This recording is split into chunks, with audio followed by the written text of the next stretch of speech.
Aliou Ndao se prépare.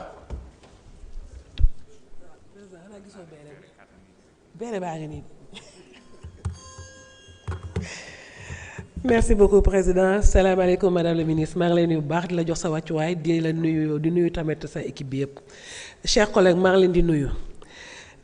Madame la ministre damay profiter ci tribune bii nii pour dénoncer la stigmatisation ethnique et régionale. lu tax ma wax ko dafa am benn énergumène boo xamante ni dafay def politique temps yi nee na dafa bokk ci la mouvance de Diomaye président te mu tudd Bougar Diouf. Ce monsieur là dafa soulever benn dossier boo xam ne dafa douloureux si la Casamance mais sur le Sénégal mooy le dossier boo xamante ne rebelle yi daf koy utiliser di politique pour bëgg a attaquer benn nit nga xamante ne bu fekkente ne le président Ousmane Sonko il était de Diourbel wala Louga wala du mu tudd Saint-Louis kenn du ko dugal ci dossier rebelle mais boo gisee ñu koy utiliser c'est parce que tout simplement c'est un Casamançais dafa sant Sonko moo tax ma bëgg nag loolu nag mu doon loo xamante ni plus jamais un homme politique bu mu utiliser le dossier là pour bëgg a faagaagal nit ñi parce que ci 14e législature bi passé je me souviens Félix Antoine Diome daf ko bëgg na utiliser contre Waly Diouf Bodian d'abord sax il y avait eu benn journal je pense je sais plus ban bu génnee benn article mu ne que Waly Diouf Bodian est le cousin de Ampoé Bodian et je l'ai appelé ma ne ko régime bi daf la bëgg a faagaagal ci affaire rébellion et il le savait plus tard yàggul sax ñu daal di ko arrêté fii nii j'en ai parlé duma ci wax ci 14e législature ma nekk fii 15e législature mu amaat des hommes yu utiliser ce genre de dossier là on ne sait pas à quelle fin ma ci noppi. Vous savez pourquoi? Des soldats sont morts, des soldats valeureux sont morts en Casamance. Des gens ont sauté sur des mines antipersonnelles. La Casamance a beaucoup souffert.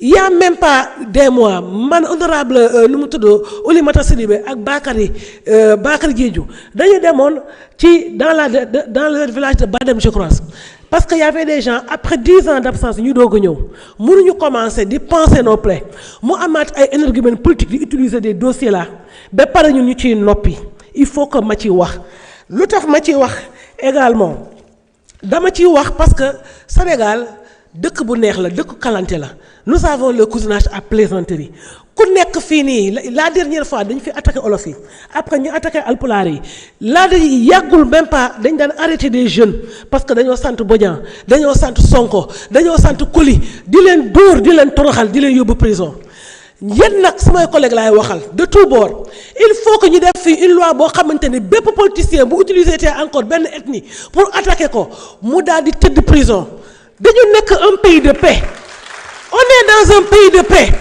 la politique elle doit se faire autrement mu nekk politique boo xam ne dañ ko def ci xam-xam président Ousmane Sonko loolu la ñu jàngal mais munoo jël ethnie wala nga jël région nga di ko stigmatiser benn nit du ñeme wax nit du mën a am promotion nit du mën a def lii parce que tout simplement il y a un politicien véreux qui se cache derrière ba tax na je m'adresse à mon frère le président Bassirou Diomaye Diakhar Faye nga xamante ne yow yaa yore décret bi di signer les magistrats maa ngi wax ak yow sa Bougar Diouf la qui se vante de faire partie de votre coalition ma bëgg nga xam yan magistrats yi nga xamante ne ñoo daan piéger Ousmane Sonko bu fekkee ñu ngi fa ba léegi nga génnee leen yow lay waxal ci diggante Joola ak séeréer ñu ne bokk maam nag ci àggeen ak jàmbooñ ma bëgg na ngeen bàyyi li nag parce que nag fii nag Sénégal dëkku jàmm la waratul am nag waratul am su ma fa jógee madame la ministre damay ñëw sur le statut de l'administration pénitentiaire dégg naa ni vous êtes sur le chemin waaye nag na def leen un peu plus kii na gën a gaaw je sais que vous venez de vous installer on vous laisse le temps de vous installer mais les pénitentiaires ont besoin vraiment pour nga régulariser seen kii bi pare nag ñi ngi xaar nag des réformes sur les assises des assises sur la justice merci beaucoup à tout le monde bonne journée. Merci honorable. Aliou Ndao, vous avez la parole. El Hadji Ababacar Tambédou se prépare.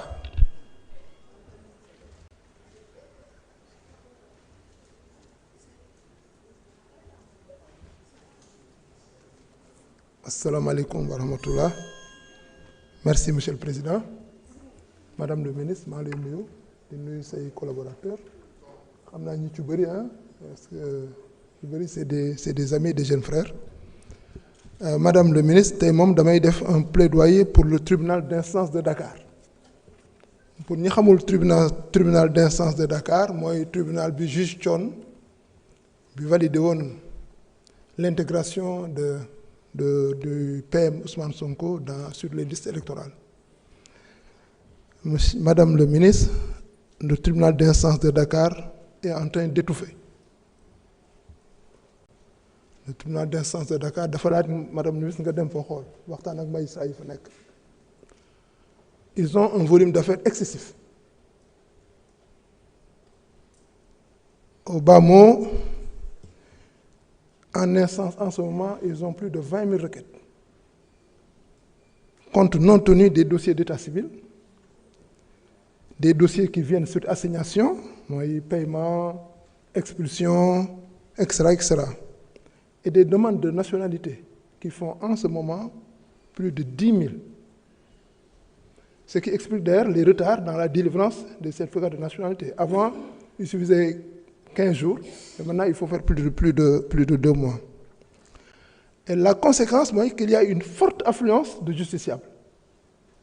Il paraît que dans les couloirs, il y a des cas de suffocation, tellement nous sommes beaucoup de couloirs. Il y a un magistrat qui m'a dit que le bâtiment du tribunal d'instance ne peut plus contenir le nombre de justiciables qui viennent pendant les jours d'audience. Et du coup, le personnel, magistrats, greffiers et autres, sont en danger. Si les justiciables eux-mêmes ont des difficultés pour se maintenir dans les couloirs, a fortiori les magistrats. Et solution bi du nga yokk magistrat. Non. Nous sommes dans les magistrats parce qu'il y a même des magistrats qui n'ont pas de bureau là-bas. Solution bi mooy ubbi yeneen tribunaux d'instance yi nekk à Dakar. Parce qu'il est prévu la création de 3 autres tribunaux d'instance. Grand Dakar, Almadies et Parcelles Assainies.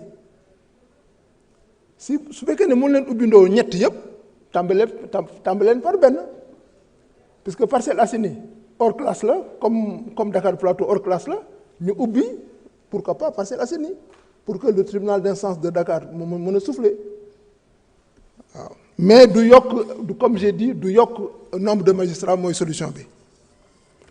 beneen bi madame le ministre mooy fan ngeen toll ci les enquêtes pour enrichissement illicite. Mes collègues qui sont passés parlent des cas d'homicide mais enquête enrichissement illicite yi ñi nga xam ne ñoo sàcc alal réew mi ñoo sàcc sunu alal sunu milliards di ci tabax ay immeuble di ko jël di yóbbu xaalis bi bitim réew mais ñooñu il faut ñu enquêter leen madame le ministre. Et depuis bi ñu tasee OFNAC de sëñ Bassirou Gueye ba la nouvelle OFNAC nouvelle version boobu ba léegi et du coup enrichissement illicite jóge dellu si pôle financier dégguñu dara. Donc je pense qu'il faut que nous gaaw ci parce que gars ils sont très forts en matière de traçabilité pour effacer les traces des éléments yoo xam ne ci la